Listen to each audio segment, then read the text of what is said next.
आइए सिखाती हूँ मूर्छा प्राणायाम का अभ्यास आप कैसे करेंगे। सबसे पहले किसी भी ध्यान लगाने के आसन में बैठ जाएं, यानी मेडिटेटिव पोस्चर में आराम से बैठ जाएं। ये ध्यान लगाने के आसन चाहे तो सुखासन हो सकता है, या कि फिर वज्रासन हो सकता है, अर्ध पद्मासन हो सकता है, पद्मासन हो सकता है, सिद्धासन हो सकता है। जिस भी आसन में बैठना आप कंफर्टेबल महसूस करें। फिर उसके बाद अगर आपने कोई आसन का अभ्यास किया है या हार्ट बीट आपकी बढ़ी हुई है तो सबसे पहले आपको शवासन में रिलैक्स करना है, ताकि आपकी हार्ट बीट जो है बिल्कुल शांत हो जाए, रिलैक्स हो जाए। अब जल्दबाजी में इस प्राणायाम का अभ्यास मत कीजिएगा। अब दोनों हाथों को आपने रखना है इस तरीके से घुटने के ऊपर, और फिर उसके बाद अपने एल्बो को सीधा करना है, जिससे कि स्पाइनल कॉर्ड आपकी लेंथन हो, यानी एक एक वर्टिब्रा जो है खिंच जाए। हर एक वर्टिब्रा एक दूसरे के ऊपर ऐसे रखी हुई है तो इनमें खिंचाव आए। जैसे कि मैंने लाभ में बताया ही है कि इसका अभ्यास करने से कुंडलिनी के जागरण में भी बहुत मदद मिलती है। तो आपकी रीढ़ की हड्डी जो सीधी होगी और वर्टिब्रास बहुत अच्छी तरीके से खिंची होगी, इस तरीके से ऐसे, और आपके कंधे भी ऊपर की तरफ इस तरीके से उठे होंगे। अब खेचरी मुद्रा का अभ्यास करेंगे। जीभ को टर्न कर दिया ऊपर की तरफ और चेहरे को स्लाइटली ऐसे उठाते हुए उज्जाई प्राणायाम का अभ्यास करेंगे, और तुरंत हम शांभवी मुद्रा लगा लेंगे। किस तरीके से? ऐसे आई बॉस को इसके मतलब दोनों आईब्रोज के बीच में फिक्स किया ऐसे, और जीभ को टर्न कर दिया ऊपर अपर पैलेट की तरफ। शांभवी मुद्रा लगाएंगे, सांस लेंगे और सांस को अंदर रोक के रखेंगे, आंतर कुंभक।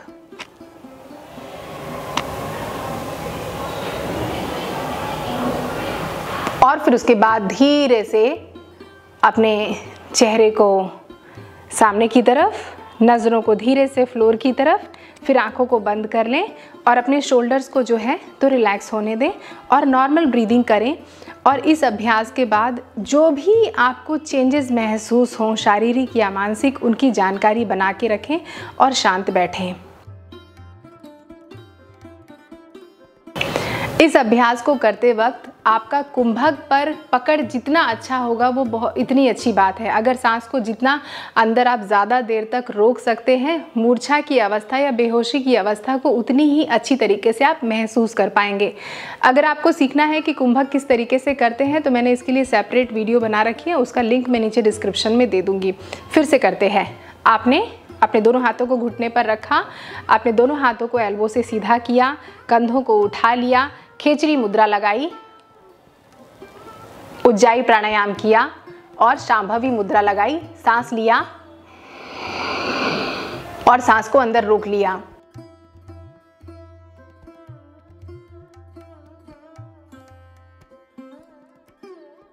और फिर उसके बाद धीरे से पहले फ्लोर की तरफ देखें, फिर आंखों को बंद कर लें, जीभ को रिलैक्स करें, कंधों को रिलैक्स करें, नॉर्मल ब्रीदिंग करें।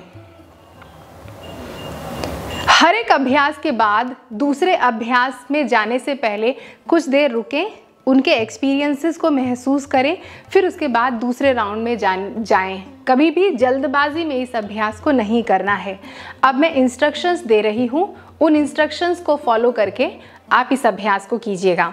सबसे पहले क्रॉस लेग पोजीशन पे बैठ जाएं, दोनों हाथों को घुटने पर रखें, एल्बो को सीधा रखें, कंधों को उठा लें अपने कान की तरफ ताकि वर्टिब्रा सीधी हो जाएं। अपने जीभ को टर्न कर दें अपर पैलेट की तरफ। उज्जाई प्राणायाम, सांस नाक से लें, आंतर कुंभक, सांस को अंदर रोकें और शांभवी मुद्रा लगाएं।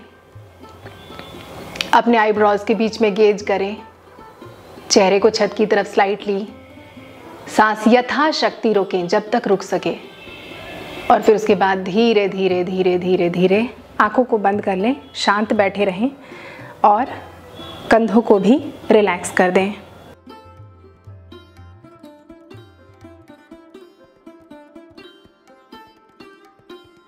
तो इस अभ्यास को करना इतना आसान है, ये तो दिख रहा है, लेकिन इसको कभी भी जल्दबाजी में नहीं करना है। आराम आराम से अभ्यास करना है। अगर आपको ये 4 अभ्यास जो हैं खेचरी, उज्जाई, आंतर कुंभक और शांभवी ना समझ में आए हों तो इसकी सेपरेट मैंने वीडियो बनाई हुई है, उसका लिंक मैं नीचे डिस्क्रिप्शन में दे दूंगी। इन सारी वीडियोस को देखिए, अच्छी तरीके से समझिए, फिर अभ्यास कीजिए। या कि कोई गुरु आपको मिल जाए तो इससे अच्छी कोई बात नहीं हो सकती है। अब बहुत से लोगों के मन में सवाल आ रहा होगा कि ये जो बेहोशी की अवस्था महसूस क्यों होती है। ये बेहोशी की अवस्था महसूस होने का एक सबसे बड़ा कारण है कि जब आप इसका अभ्यास कर रहे थे प्राणायाम का, तो आपके गर्दन पर इस तरीके से सामने की तरफ तो खिंचाव आ रहा है और पीछे की तरफ दबाव आ रहा है। तो ये जो गर्दन की, गले की जो रक्त वाहिनियां हैं, इन पर दबाव पड़ता है, जिससे कि कपाल कोटर यानी कि कैरोटिड साइनस पर दबाव घटता और बढ़ता रहता है, जिसकी वजह से आप ये बेहोशी की अवस्था महसूस करते हैं। एक बात का आपको विशेष ध्यान रखना है कि इस प्राणायाम का अभ्यास करते वक्त उद्देश्य ये है कि मूर्छा की अवस्था, बेहोशी की अवस्था को महसूस किया जाए। इसका अभ्यास बहुत ज़्यादा देर तक या अननेसेसरी बहुत अपने आप को स्ट्रेस देके या बहुत ज़्यादा देर तक अभ्यास करके मूर्छित हो जाना या बेहोश हो जाना, इसका उद्देश्य बिल्कुल नहीं है। इसका उद्देश्य है कि सिर्फ आप मूर्छा की अवस्था को महसूस कर सकें ताकि आप अंतर्मुखी हो सकें। इस प्राणायाम का अभ्यास कब करना है? इस प्राणायाम का अभ्यास अगर आप ऑलरेडी योग का अभ्यास कर रहे हैं तो कैसे सीक्वेंस में करना है? सबसे पहले आप आसनों का अभ्यास कर लें, फिर उसके बाद अपने प्राणायाम का अभ्यास कर लें और ध्यान से पहले मूर्छा प्राणायाम का अभ्यास किया जा सकता है। या कि इस प्राणायाम का अभ्यास आप सोने से भी पहले करते हैं तो भी आपको अच्छी नींद आने में बड़ी आसानी होगी। कितना करना है इस प्राणायाम का अभ्यास? सबसे पहले शुरू में आप जब शुरुआती हो, बिगनर हो, तो 5 से 7 राउंड करना आपके लिए इनफ है। जब हल्की हल्की आपको बेहोशी महसूस होने लगे और जब धीरे धीरे आप प्रोग्रेस करने लगे, थोड़ा सा अभ्यस्त हो जाएं, तो जब तक आपको बेहोशी की अवस्था ना महसूस हो तब तक इसका अभ्यास करते रहें। और एक एडवांस लेवल पे जाने के बाद तो इसका अभ्यास घंटों तक योगी किया करते हैं, लेकिन आप ऐसा ना करें। मैंने पहले बताया है कि योग गुरु जब आपको अलाउ करे तभी ऐसा करना है। वीडियोस आपको सिर्फ गाइड करने के पर्पज से बनाई जाती है। दोस्तों, अगर आप मेरी निगरानी में रह के योग का अभ्यास करना चाहते हैं, सीखना चाहते हैं अलग अलग तरीके के आसन, प्राणायाम, ध्यान, रिलैक्सेशन, ताकि आपको ओवरऑल स्वास्थ्य लाभ मिले, कोई भी हेल्थ कंडीशन हो जिससे आप उबरना चाहते हैं, चाहे diabetes, thyroid, hypertension, high blood pressure, रात में नींद ना आना, पीसीओडी, पीसीओएस की समस्या, मानसिक तनाव होना, इन सारी की सारी लाइफस्टाइल डिसऑर्डर में निरंतर योग का अभ्यास करने से मैंने अपने क्लास में ही स्टूडेंट्स की हेल्थ में बहुत ड्रास्टिक चेंज देखा है। तो आई वुड हाईली रिकमेंड कि ये योगा क्लास आप ज्वाइन कर सकते हैं। इन ऑनलाइन योगा क्लासेस को हम जूम के माध्यम से संचालित करते हैं, जिससे कि आप देश और दुनिया के किसी भी कोने में रहें, बस 1 घंटे का वक्त निकालना है, अपने घर के ही कंफर्ट जोन में अपनी योगा मैट को बिछाना है, क्लास को लॉगिन करना है और अभ्यास शुरू कर देना है। बस इतना काम करना है। अगर किसी कारण से आप स्पेसिफिक टाइम पे ये जूम क्लासेस नहीं ज्वाइन कर पाते हैं तो कोई बात नहीं, मैंने कुछ रिकॉर्डेड सेशंस इस तरीके से डेवलप किए हैं जिसमें कि 1 घंटे की वीडियो होती है।